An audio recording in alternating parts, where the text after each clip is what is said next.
Ես նաև լավ ճանաչում եմ Սերժ Սարգսյանին եւ գիտեմ, որ Սերժ Սարգսյանը հատուկ խնամքով պահում է այն փաստաթղթերը,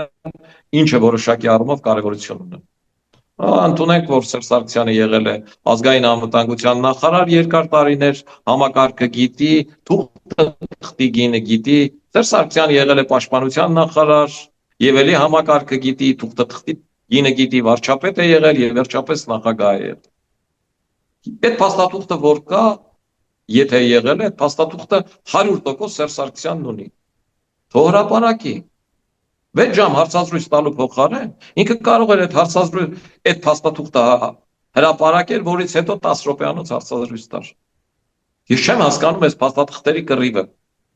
Լևոն Տեր-Պետրոսյան, Ռոբերտ Քոչարյանի սկսած բոլորը թղթերը պահել են իրենց։ Բոլորը չկա իրենցից որևէ մեկը, որը Ռոբերտ Քոչարյանը անգամ ոչ թե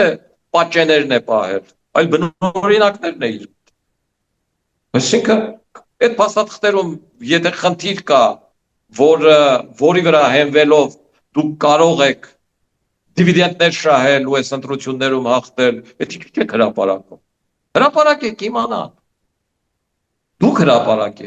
Դուք հրապարակեք այդ փաստաթղթերով խոսեք,